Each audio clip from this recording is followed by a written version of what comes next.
Not long ago, Unite the People was approached by a gentleman named Bradley James. Mr. James informed us he was working as the bodyguard and driver for Ms. Kelsey Harris during Mr. Peterson's trial. As such, he was in close proximity and he had privy to conversations she was having with her husband and others. Mr. James informed us he was not under a non-disclosure agreement or a confidentiality agreement and was free to speak with Unite the People, and that he was doing it because his conscience would not let him not speak and leave a man in prison for something he did not do. Mr. James informed Unite the People that he was a witness to the conversation Ms. Harris had, where she stated she had the gun, she fired it 3 times, Mr. Peterson grabbed her arm and knocked it down, and the gun fired 2 more times.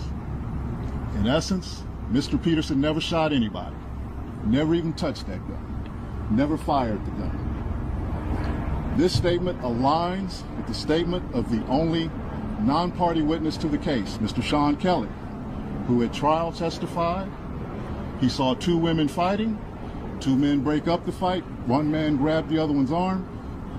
Gunshots came from the passenger side. The passenger side is where Ms. Harris was sitting. This further iterates that Mr. Peterson did not shoot Ms. Pete, did not shoot at Ms. Pete, or did not assault Ms. Pete. It's just another irregularity in a list of irregularities in this case. For example, there were 3 potential suspects in the car that night, and yet the only DNA sample was taken of Mr. Peterson, even though unknown DNA was found on the gun. Why wasn't Ms. Harris's DNA taken? Or was it taken and the information simply never given to the defense? Why wasn't the driver of the car, Mr. Jaquan Smith's DNA taken? Or was it taken and again, simply not given to the defense? Don't know. It should have been taken. It is Unite the People's understanding, regular LAPD practice at a crime scene like that, anybody who's there, the DNA is taken. Another irregularity.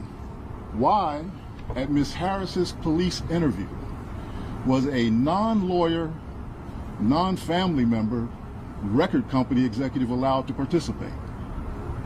Highly irregular situation. Normally, we see cases strangers are not allowed in these things, but it was in this case. All of these things point to the highly irregular nature of his trial and his conviction. It is our contention that he was wrongly convicted. And while we at first were willing to let the process play out, it is our contention now that if he is not pardoned or released promptly, he may never come out. And that would be the ultimate injustice, is that he gets killed in prison for something he did not do. At this time, I'd like to bring up Mr. Thank you for coming today. My name is Gianno Caldwell. That is spelled G-I-A-N-N-O, Caldwell, C-A-L-D-W-E-L-L. I am the founder of the Caldwell Institute. I am also a member of the press for almost a decade now. In the legal analysis, I've come to the conclusion that Tory Lanez was railroaded by the former district attorney, George Gascon. He was also wrongly convicted. I believe if Jesus Christ was Tory Lanez's attorney, George Gascon would do whatever in his power to ensure that Tory Lanez lost that case. Among other issues, that I was compelled to write an opinion piece for the New York Post. It is true that last week, the New York Post editors reached out to 3 parties, one being George Gascon, Megan Pete's team, and Kelsey Harris. It is also true that Megan's team was the only ones that responded back for that request for comment.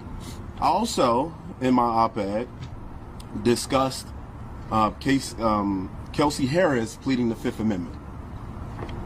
She wasn't accused of anything by Megan Pete or the police, and to my knowledge, she wasn't under any investigation.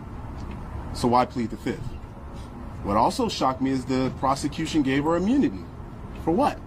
What did she do? Is there an allegation of her doing something?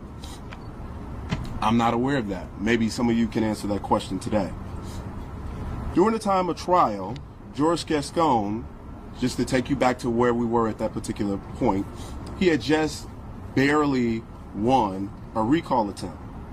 He lost support in many key demographics of voters. Crime was up in Los Angeles County. And this case would have been a silver bullet for him potentially winning. His policies obviously were bad and people were harmed. So that didn't happen, and thank God it didn't happen. Yo, it's Big Ant, the spoke.